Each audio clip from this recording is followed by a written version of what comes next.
परिसीमन आयोग के खिलाफ नेशनल कॉन्फ्रेंस ने कड़े किए तेवर, वहीं जिला स्तर पर प्रदर्शन कर रिपोर्ट पर उठाए सवाल, लोगों की उम्मीदों पर पानी फेरने का लगाया आरोप। जम्मू कश्मीर में स्कूल खोलने की तैयारियों का हो रहा है स्वागत, वहीं बच्चों और टीचरों को जल्द मिल सकती है राहत, उपराज्यपाल दे चुके हैं स्कूल खोलने के संकेत।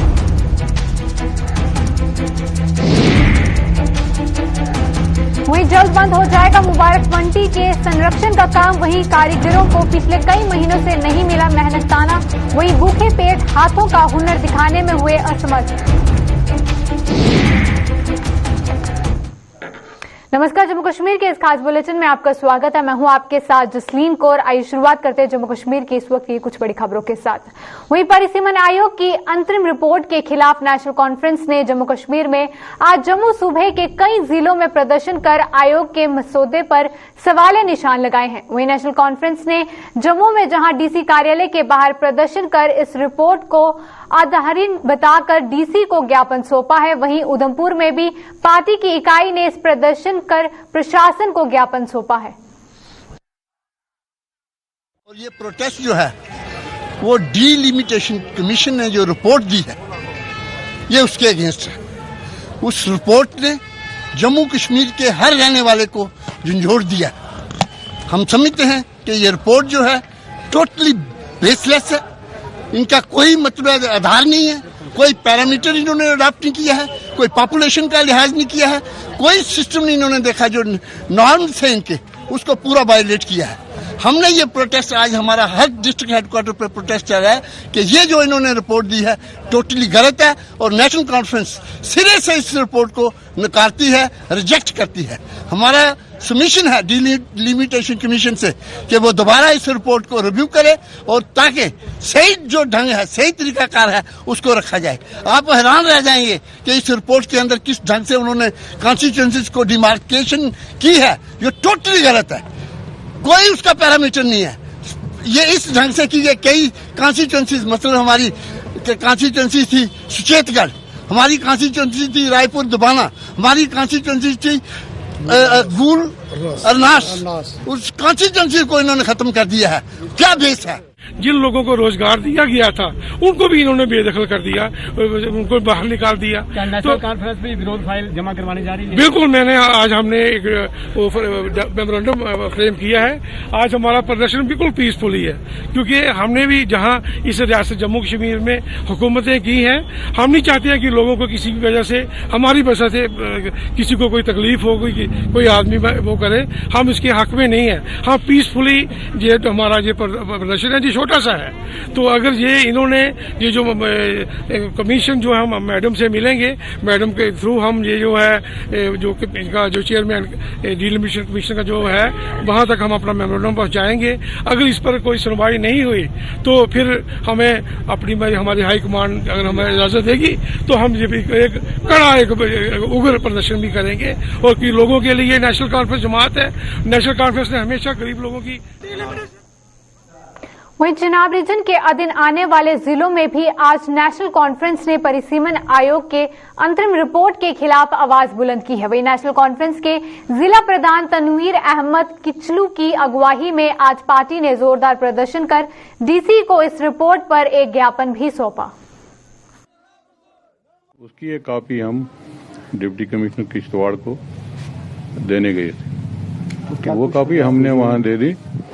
हमारा सुझाव जो है कि हम पहले कमीशन ने जो यहाँ कॉन्स्टिट्यूएंसी एक और हमें प्रोवाइड की है उसका हम खैर मकदम करते हैं, लेकिन उसमें जब पहले कमीशन यहाँ आया था उन्होंने कहा था कि हम जो दूर दराज एरियाज हैं उनको भी कंसिडर करेंगे, बाकी अगर कहीं कमी पेशी हो उसको भी कंसिडर करेंगे, लेकिन दूर दराज इलाके मड़वा, वाड़वन, दच्चन, पाडर कॉन्स्टिट्यूएंसी बनाई और मड़वा, वाड़वन उससे भी दूर दराज इलाका, उसको उठा के मुगल मैदान में डाल दिया, ताकि एडमिनिस्ट्रेशन को भी पता, या तो एडमिनिस्ट्रेशन किसने वो प्रपोजल दिया, क्या दिया, डीसी साहब ने हमें ये यकीन दिया, जब हमें पूछा जाएगा तो हम इसको प्रॉपर तरीके से प्रोजेक्ट करेंगे। वहीं कोरोना का प्रकोप कम होने के चलते जम्मू कश्मीर प्रशासन द्वारा स्कूलों को खोलने की तैयारी से जहां बच्चों के चेहरे खिल उठे हैं, वहीं टीचरों ने भी एक राहत की किरण देखने लगी हैं। वहीं उपराज्यपाल मनोज सिन्हा ने शनिवार को कोविड टास्क फोर्स की बैठक में सभी जिलों के प्रशासनों को स्कूल को फिर से खोलने के लिए साफ सफाई और वहीं स्वच्छता को सुनिश्चित बनाने के लिए कहा था, जिससे अब ये माना जा रहा है कि शिक्षण संस्थाओं में फिर से रौनक लौटने वाली है। वहीं उपराज्यपाल के इस संकेत पर क्या कहना है बच्चों और टीचरों का, आइए देखते हैं। स्टेप लिया है गवर्नमेंट ने, क्योंकि हमारे स्कूल खुले हुए काफ़ी टाइम से सब ट्राई कर रहे हैं कि स्कूल खुलें, बट स्कूल खुल नहीं रहे थे। अब हमारे एग्जाम्स भी पास आ गए हैं, तो हम भी यही चाहते हैं कि हमारे स्कूल खुलें, हमें रिविजन्स ली जाएं, हमारे जो डाउट्स हैं वो भी क्लियर हो जाएंगे, क्योंकि ऑनलाइन का वो इफेक्ट नहीं पड़ता एक स्टूडेंट पे जो ऑफलाइन खुद जाके टीचर से इंटरेक्ट करने में पड़ता है। टीचर्स हमें जो समझाते हैं, पेपर्स कैसे अटेम्प्ट करने हैं, किस लेवल से देने हैं, वो फेस टू फेस इंटरेक्शन बहुत डिफरेंट होती है। ऑनलाइन वो सब हम नहीं पूछ पाते टीचर से, ऊपर से नेटवर्क इश्यूज भी आते हैं। उसके बाद जब हम स्कूल जाते थे, हमारी एक्टिविटीज होती थी जो हमें एक होता है ना, डेली एक्सरसाइजेज, डेली की रूटीन बन जाती है, बट वो सब बंद हो गया। हमारे लिए डेली का जो हमारा रूटीन थी वो खराब हो गई। अब हमें ऑनलाइन में था, आधे बच्चे कहते थे नहीं सर आवाज नहीं आ रही, जिसकी वजह से क्लास डिस्टर्ब हो जाती थी, कभी कोई प्रॉब्लम। बट अगर हम स्कूल जाते हैं तो क्लास का एक प्रॉपर टाइमिंग होती है, हमें पता होता है कि हाँ इस टाइम पे हमें ये सब्जेक्ट करना है, ये सब्जेक्ट करना है, इस टाइम से इस टाइम तक हमारे पास ये टाइम है, हम टीचर से अपने डाउट्स क्लियर कर सकें। बट हमारा जब ये सब ऑनलाइन हो गया तो हमारे पास और कोई ऐसा ऑप्शन था ही नहीं। तो अब जब हमारे पेपर्स पास आ रहे हैं, हम भी यही चाहते हैं कि हम अपने टीचर्स से फेस टू फेस इंटरेक्शन कर सकें और जो भी हमारे डाउट्स हैं हम उन्हें अच्छी तरह से क्लियर कर सकें। तो ये गवर्नमेंट ने जो स्टेप लिया है ये हमारे लिए बहुत बेनिफिशियल होगा अगर ये जल्दी से जल्दी हो जाए। स्कूल हमारे खुलने चाहिए, क्योंकि ऑनलाइन में हमें इतना पता नहीं लगता, हमारे डाउट वगैरह जो होते हैं वो क्लियर नहीं होते और ऑनलाइन क्लास में बहुत सारी प्रॉब्लम्स भी आती हैं हमें। पर जब हमारे स्कूल ऑफलाइन लगेंगे तो टीचर्स के साथ फेस टू फेस इंटरेक्शन हो सकेगी, जिससे हमारे डाउट जो होंगे वो अच्छे से क्लियर हो पाएंगे। और ऑनलाइन में ये है कि हम लेजीनेस बड़ी करते हैं। जब ऑनलाइन क्लास लगते हैं हम सोचते हैं ऐसे ही म्यूट माइक तो बंद ही होता है ना, उनको बड़ा पता लगेगा कि हम क्या कर रहे हैं। पर जब हम ऑफलाइन में जाएंगे तो टीचर्स के सामने बैठे होंगे तो वहाँ हमारा पढ़ने का मन भी करेगा। पर जब ऑनलाइन क्लास होगी तो तब हम इतना वो कर नहीं पाते ना, आगे फोन तो साइड पे रखा होता है ना, उनको क्या पता लगेगा कि हमने कितना पढ़ा है।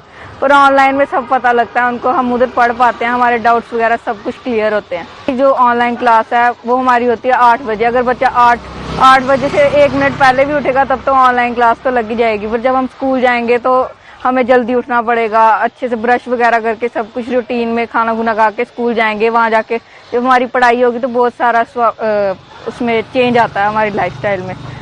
अब ये है कि जैसे पहले बच्चे स्कूल जाते थे तो एक रूटीन उनकी सेटअप थी कि सुबह they have to get up early in the morning. अभी वो है कि उनको है कि घर पे हम लोग बैठे online classes they are doing, लेकिन क्या है वो सिर्फ ऑनलाइन क्लासेस चल रही हैं, they are not interested in that. अब वो ऑनलाइन चल रहा है लेकिन वो उस पर ध्यान नहीं दे रहे। उनको लग रहा है कि अब ये शुरू में वो लोग इंटरेस्टेड थे उनमें, ऑनलाइन क्लासेस कुछ न्यू था उनके लिए, लेकिन अब वो इंटरेस्टेड नहीं है। तो वहां मुझे लग रहा है कि बच्चा जो है वो लैग कर रहा है ऑनलाइन क्लासेस में। तो दूसरा ये है कि बच्चों का वो इंटरेस्ट जो है स्टडीज की तरफ से, वो जो एक अच्छी अंडरस्टैंडिंग होनी चाहिए थी वो नहीं हो पा रही है। टीचर्स अपनी तरफ से काफी कोशिश कर रहे हैं, अच्छा वो टीच कर रहे हैं। जी सर, प्रॉब्लम्स तो आएंगी क्योंकि बच्चे 2 साल हो गए घर बैठे हुए हैं, तो अब वो रूटीन में दोबारा से उस रूटीन में आना, टाइमली उठना और उतने आवर्स के लिए स्कूल में टाइम स्पेंड करना ऑब्वियसली उनके लिए मुश्किल तो है। लेकिन मुझे लगता है कि जैसे आप कह रहे हैं कि मे बी उनके ऑफलाइन पेपर्स होंगे, एग्जाम्स होंगे, उसमें भी उनको प्रॉब्लम आएगी। जैसे उनकी राइटिंग जो पेस है वो भी। ये बहुत अच्छा स्टेप है जो सरकार ने, हमारी गवर्नमेंट ने जो लिया है समर जोन के स्कूल्स रीओपन करने का, क्योंकि अब बच्चों का जो ऑनलाइन क्लासेस चल रही है उसमें बच्चों को कुछ भी अच्छे से समझ नहीं आ रहा है। हम जैसे रिजल्ट देख रहे हैं ऑनलाइन बच्चों का तो कुछ भी अच्छा नहीं हमें रिस्पॉन्स मिल रहा है, जैसा क्लास में रहता था वैसा कुछ नहीं है। मैं जो बोलूंगी, जो मैंने ऑब्जर्व किया है क्लासेस में, ऑनलाइन क्लासेस में, तो बच्चे कुछ तो हमारे यहाँ जो है रूरल एरिया में बच्चों के पास तो एंड्रॉइड फोन्स भी अवेलेबल नहीं है। तो अगर 40 की क्लास है तो हार्डली 20 जो बच्चे हैं वही अटेंड कर पाते हैं, बिकॉज कुछ में उनमें से भी कभी किसी क्लास में कम रहते हैं क्योंकि बच्चे 3 मतलब स्टूडेंट्स इसी स्कूल में है और उनके पास एक ही फोन है, तो उसका भी वो भी बड़ा इश्यू आ रहा है बच्चों को। क्लासेस अटेंड करने का, और उसमें भी बच्चों को कुछ समझ नहीं आ रही है। वहीं जम्मू में ऐतिहासिक मुबारक मंडी परिसर के संरक्षण का पिछले कई सालों से कछुआ चाल से चल रहा आधा अधूरा काम अब बंद होने के आसार बनने लगे हैं। इसे विडंबना ही कहा जाएगा कि इस परिसर की इमारतों को अपने हाथों के हुनर से तराश कर जीवन बनाने वाले कारीगरों का कहना है कि उन्हें पिछले कई महीनों से फूटी कोड़ी तक भुगतान भी नहीं मिल पाया है, जिसके चलते इस काम को आगे बढ़ाना अब उनकी बस की बात नहीं है। अगर उन्हें मेहनताना मिलता है तो इससे ये काम जारी रहेगा, अन्यथा भूखे पेट उनके लिए ये काम जारी रखना उनके लिए नामुमकिन है। वहीं मुबारक मंडी पार्क में रोज आने वाले इलाके के बड़े बुजुर्गों ने भी इन कारीगरों के आरोपों का समर्थन करते हुए बताया है कि इन लोगों को मेहनताना न मिलने की वजह से ये काम अब कछुआ चाल से चल रहा है। ये तो अगर देखो पैसा मिलता रहा तो ये चालू रहेगी, नहीं तो बंद हो जाएगी। अब देखो ना, पैसे के ऊपर ही है सब कुछ काम। अगर मजदूर हैं तो अब 2-2.5 महीने हो गए हैं, इधर पैसा ही नहीं मिल रहा। उधर जो बिल्डिंग है 4 महीने हो गए हैं, उस मजदूरों को पैसा नहीं मिल रहा, इधर वालों को भी नहीं पैसा मिल रहा। अगर मजदूरों के पेट में खाना नहीं होगा तो क्या काम करेगा? उधर गवर्नमेंट कहती है कि आप काम नहीं करते, कैसे करेंगे? हमको पैसा चाहिए, रोटी चाहिए, पेट में खाना होगा, हम काम करेंगे। हाँ, पेमेंट नहीं हो रही टाइम से, इस करके ये काम जो है अब और 5-7 दिन में हो सकता है। अब क्या करेगी जी? इधर लेबर पे भूखी दौड़ गई है, बहुत सारी जहाँ से दौड़ गई है, बोगी मार दे। कहाँ अब जिसकी जेब में पैसा नहीं है तो खाना कहाँ से आएगा? मुफ्त में तो कोई नहीं देता। इसलिए गवर्नमेंट को चाहिए कि इन मजदूरों के लिए पैसा तो भेजो भाई, काम तो हम करेंगे, और जब पैसा खत्म हो गया मैं भी उठ जाऊंगा।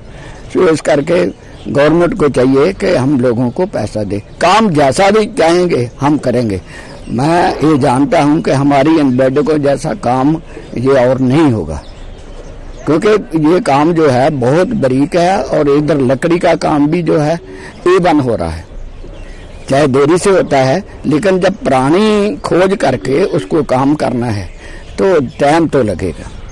अगर ये कहें कि फटाफट हो जाए तो वो प्राणी खोज नहीं हो, जब पैसा नहीं होगा तो काम बंद हो जाएगा, लेबर दौड़ जाएगी, मिस्त्री दौड़ जाएंगे, फिर ले आएंगे। वो कहाँ से आएंगे? जब अब मैंने जाकर किसी कोठी का काम कर लिया, क्या मैं वैसे छोड़कर आ जाऊंगा? है ना? तो हमें जब पैसा नहीं मिलता तो फिर कहीं और जगह बना दिया, पुराने डिजाइन दिए बना दिया है, कारीगर लगे दे न, कुछ हिस्सा बनाई भी ओड़े दा उन्हें, ते बाकी लगे दे न। थोड़ा जिहा कम जियां पहले है ना तेजी च, इयां हुण नहीं है। अगे ज्यादा कारीगर लगे दे, हुण 1-2 कारीगर लगे दे, तो ये शिकायत करते पैसे नहीं मिला दे। इस वास्ते सारा काम ये आखदे कि तेजी करनी हुंदा, भाई पैसे की कमी है, पैसे मिलन ते अस अपने टाइम उपर दे।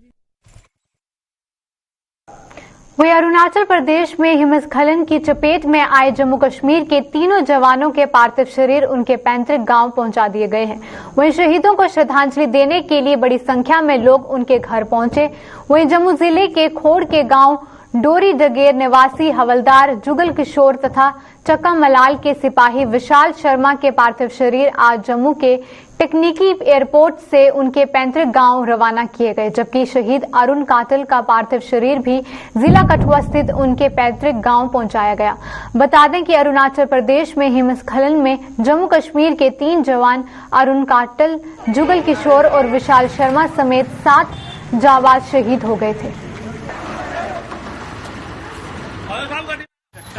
वेपन इंस्ट्रक्टर और 1 साल तक इन्होंने मेरे पास प्रशिक्षण लिया। जहां मैं सोता था वहां ही इन्होंने 1 साल मेरे साथ रहे और मेरे घर के सदस्य जैसा माहौल इनके साथ मेरा था। तो इनके जाने से मुझे काफ़ी दुख है, काफ़ी सदमा है, और हमारे कम्युनिस्ट के परिवार को भी ये जो घाटा पड़ा है ये कभी पूरा नहीं हो सकता। और बाकी हवलदार जुगल किशोर थे, मेरे बैचमेट थे, एक साथ ट्रेनिंग करी थी, एक साथ 20 साल की सर्विस करी थी, काफ़ी एक कमांडो था। सेना का बहुत ही अच्छा कमांडो था, हर एक्टिविटी में अच्छा था। बाकी मैं गवर्नर साहब से, रक्षा मंत्री साहब और मोदी साहब से यही दरख्वास्त करता हूँ कि इस प्रकार से जम्मू कश्मीर को छोड़कर अदर स्टेट को धनराशि देती है, ताकि जो जाने वाला है वो तो चला जाता है और पीछे माँ बाप भाई बहन के लिए धक्के होते हैं। तो हमारी J&K गवर्नमेंट में भी ये फैसिलिटी दी जाए ताकि परिवार वालों को कोई सहारा मिल सके। खासकर इस बात के ऊपर ऑनेबल प्राइम मिनिस्टर मोदी साहब जी इस कार्रवाई को अंजाम दें, ताकि ये J&K गवर्नमेंट में आज तक कुछ धनराशि जो है वो नहीं दी जाती है, अगर दी जाती है तो बहुत ही कम 40-50 हज़ार देके उनका कर दिया जाता है, जिससे परिवार को धक्के खाना पड़ते हैं और परिवार के एक सदस्य को कम से कम कोई भी एक रोजगार प्रदान किया जाए। वहीं भारतीय जनता पार्टी के राज्य प्रचार सचिव जुगल किशोर गुप्ता के निधन से पार्टी नेता और कार्यकर्ता गहरे सदमे में हैं। वहीं जुगल किशोर गुप्ता का पिछले दिनों पंजाब विधानसभा चुनावों के लिए भाजपा के प्रचार के दौरान अचानक निधन हो गया था और आज भाजपा के जम्मू मुख्यालय में एक शोक सभा का आयोजन कर उन्हें भावभीनी श्रद्धांजलि दी गई।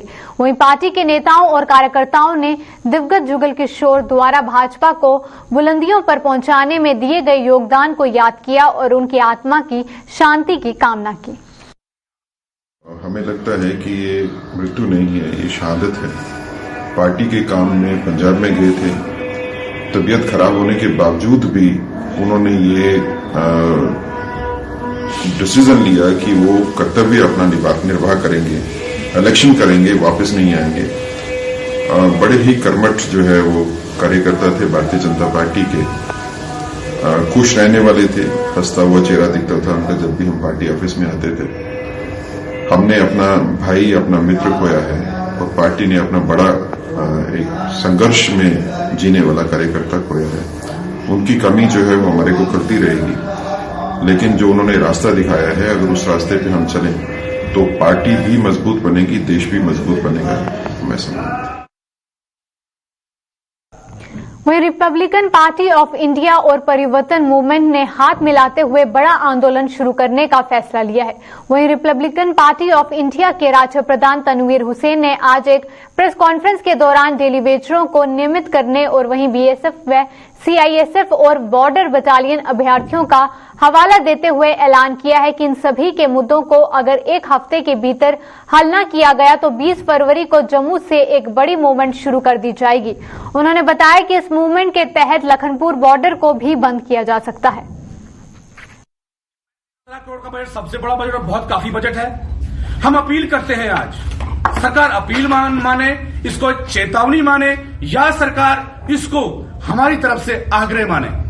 आज ये फैसला किया हमने कि जम्मू कश्मीर के जितने भी, चाहे वो डिलीवजर्स हैं, वो बीएसएफ सीएसएफ के फिट एस्पिरेंट्स हैं, बॉर्डर बटालियन के फोर्स हैं, यहाँ के युवा हैं, आप Republican party of India Jammu परिवर्तन मूवमेंट के साथ खड़ा होने जा रही है।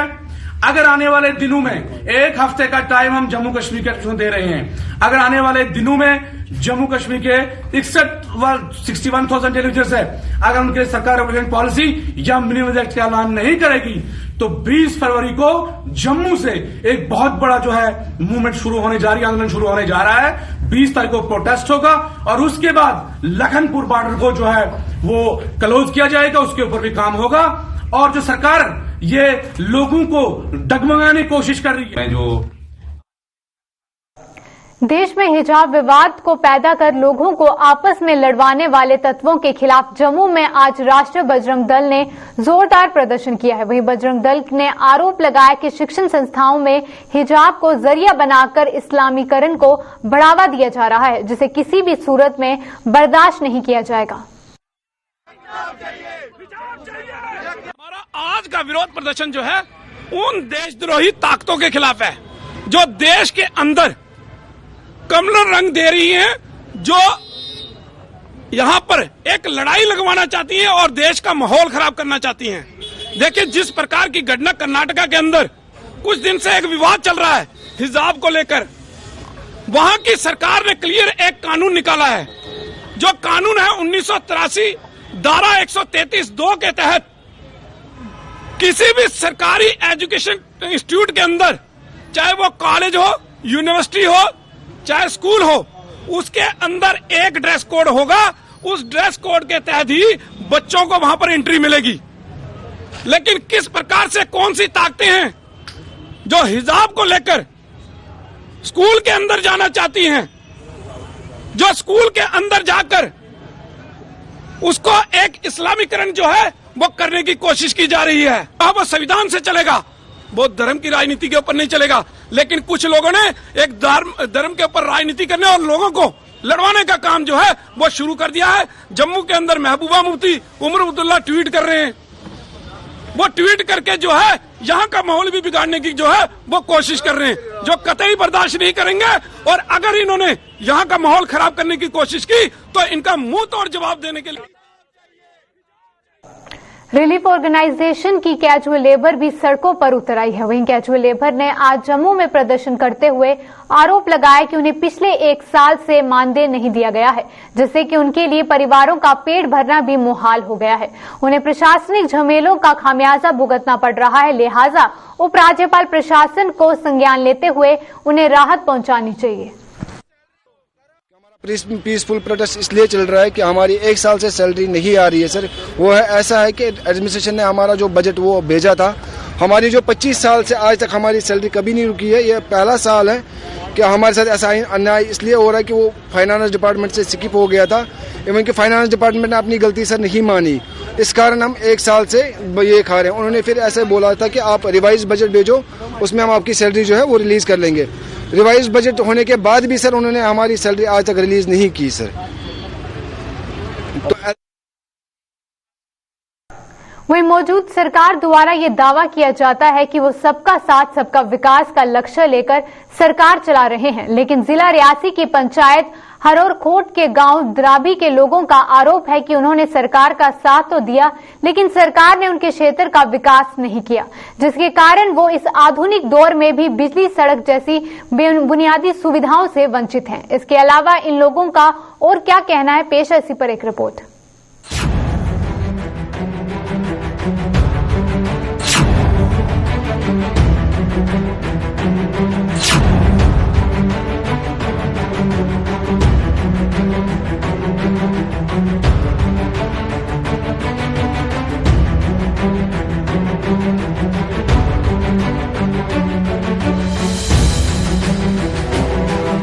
ये तस्वीरें हैं आधुनिक भारत की, जहां आज भी लोगों को किस तरह से दरिया को पार करना पड़ता है, जहां आज भी सड़कें ना होने के चलते लोगों को इस तरह से सफर करना पड़ता है।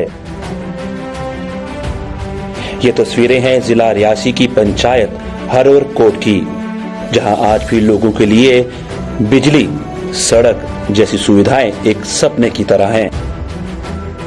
4 वर्ष पहले सरकार ने इस क्षेत्र में खंबे यानी बिजली के पोल पहुंचाकर यहां के लोगों को बिजली का सपना दिखाया, लेकिन 4 वर्ष बीत जाने के बाद भी इन खंभों पर तारें नहीं लगी, बल्कि ये खंबे जगह जगह पर बिखरे पड़े हैं। यही नहीं, क्षेत्र में स्वास्थ्य सुविधाएं ना होने के कारण भी यहाँ के लोगों को परेशानियों का सामना करना पड़ रहा है। बिजली नहीं है, खंबे गलतार पे देन, कोई उनका देखभाल कोई नहीं है, रस्ता कोई नहीं है, रस्ता बिल्कुल टोटल है नहीं है। अगर कोई बीमार हो जाता तो रस्ते में दम देई उठदा, अगर बारिश होए तो अंजी अस क्रॉस नहीं करी सकते हैं, गलतार अस रियासी नहीं पुजी सकते, कोई साढ़ा जरिया नहीं है जिस जरिए अस पुजी सकने हैं। कोई रस्ता, एक रस्ता वो भी रस्ता है नहीं है दराबी का निकलने वास्ते अगे पिछे। इत्थे साढ़े कोई नहीं बिजली है, ना कोई रोड है, ना साढ़ा कोई स्कूल चलता है सही तरीके कन्नै। इत्थे असें लोकें गी हर एक मुश्किलात है, कोई भी साड़ी सहूलत नहीं है साढ़े लोकें दी। बिजली नहीं जे तो मोबाइल कैसे चलानो है, जा रोड पार पहाड़ी पर चढ़ के भी चलावांगा कि करनो, वो चार्ज के करनो चलेगा, वो कहते जब बिजली नहीं है भी तो मोबाइल के करनो, जाओ पतो सारा मार जा, हम तो पतो गवर्नमेंट ने लगनो को 6 महीने। पुल न होने के कारण यहाँ के बच्चों, बुजुर्गों और युवाओं को इस तरह से दरिया को पार करना पड़ता है। बारिश के मौसम में दरिया को पार करने के चक्कर में अब तक कई लोग अपनी जान से भी हाथ धो बैठे हैं।